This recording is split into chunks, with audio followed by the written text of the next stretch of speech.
And coming up in traffic, an update on US 52 and Pilot Mountain, plus a closure on US 29 in Greensboro. You're watching WXII-12 News. The hassles on 52 continue for nighttime drivers tonight. One lane will be closed on 52 North.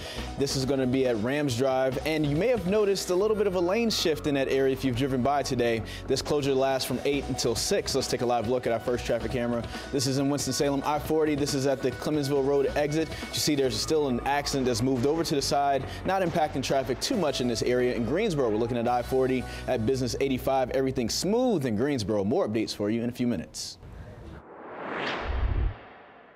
We're live outside of the Greensboro Coliseum, where tonight Paul McCartney will perform at 8 o'clock. Right now here, everything is moving along pretty fine on Patterson Street and High Point Road. But let's take a live look at our traffic camera. University Parkway, Haynes Mill Road completely backed up. This has something to do with that accident from earlier.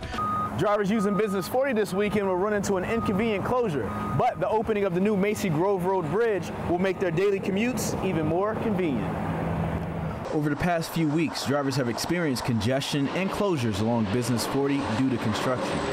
Friday night at 10, Business 40 will shut down in both directions between Greensboro and Highway 66 in Kernersville. This is for the Macy Grove Road Improvement Project, which will widen and extend the street along with creating a new interchange with Business 40. This road work is expected to ease traffic along Business 40 and other interchanges within Kernersville, making commutes easier.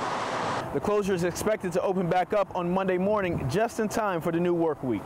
In Kernersville, I'm Chris Lea, WXII-12 News.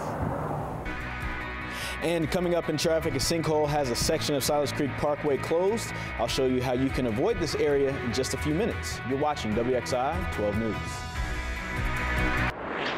I-40 in Greensboro is a parking lot right now. There's a tractor-trailer accident near Freeman Mill Road. It's making traffic move at only 8 miles per hour, as you see right here, but it's also impacting US 29. As you see, there's a 2-mile backup there for traffic merging into I-40 West. Let's take a live look at our first traffic camera. This is I-40 at MLK. As you see, nothing is moving at all in that area. Just a little bit in Winston-Salem, I-40 at Burke Mill Road. No problems in Winston-Salem. More updates for you in just a few minutes. The new Hastings Hill Road Bridge over Business 40 is almost complete, but before it can open, major closures are required. This will impact drivers for the next 2 weeks. Permitting good weather, crews will close Hastings Hill Road between Mountain Street and Woodbridge Drive. Along with the closure, the old Hastings Hill Road Bridge over Business 40 will need to be demolished. This will require the complete closure of Business 40 in both directions at Linville Road on Monday and Tuesday nights next week, impacting the travel of nighttime and early morning drivers. Another closure on Sunday night, June 22nd is required on Business 40, although it would only be for one lane in both directions. Once the work is finished, traffic will be shifted to the new bridge.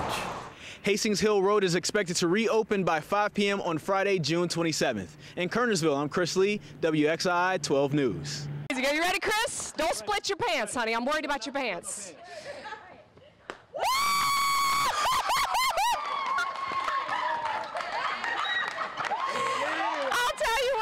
Did you hear that? I warned him. And I'm backyard with my new friends, Will and Lindy. Say hello. Hello. Hello. Coming up in the Backyard Barbecue, we're going to talk about them and their journey with the help from the March of Dimes. You're watching WXII-12 News. Chris? We're backyard and we're barbecuing. As you see, everybody's digging in and getting their potatoes and butchered steak. I'm back over here with the wannabes and talking to Laura. Now, you guys have some members who are very influential amongst you guys who aren't here today. Tell me about them and their interesting stories. Yes, we have a couple of ladies who have been trailblazers. Okay, so we have champions here in our midst.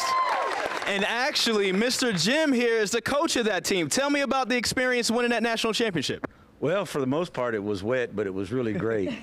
And coming up in sports, it was a big day in ACC hoops. We'll cover the winners and losers from today's contest. Plus, the Panthers are looking to turn things around this Sunday.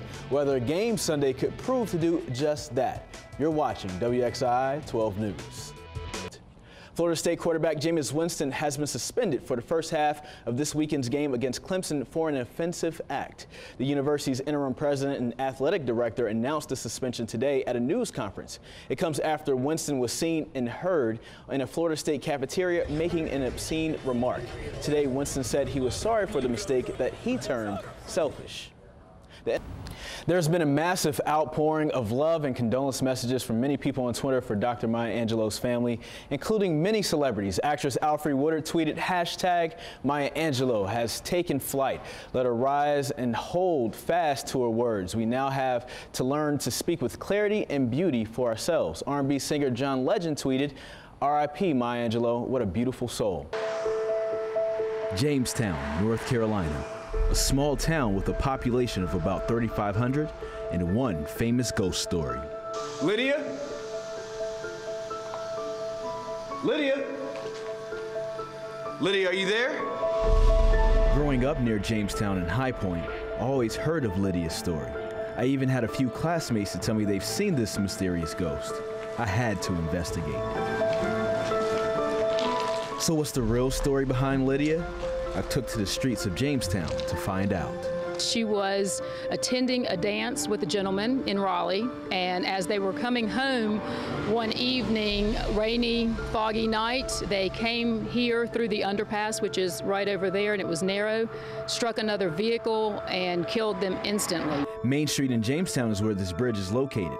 The original tunnel is no longer in use, but a short walk from the current bridge. On a rainy, foggy evening, people will sometimes see Lydia. Thank you so much for stopping. My name is Lydia. Give her a ride to her house. Don't worry, I don't live too far. She lives off of Kivett. See, up there, if you make the next right. Take her to her home, knock on her mother's door. Her mother says, you know, she passed years ago. They look in the car and she's no longer there. The Jamestown Public Library is a great resource for all information regarding Lydia. Many books highlighting her story, along with newspaper and magazine clippings, all together chronicling this famous ghost of Jamestown. Can't lie, it's kind of scary in here. I feel like I hear different sounds. It feels weird. Maybe Lydia does live. So if you're ever riding on Main Street in Jamestown on a rainy, foggy night, and you pass under the bridge with the graffiti, you may see a young lady asking for a ride. A young lady that's been desperate to get home for the last 90 years. That young lady's name is Lydia.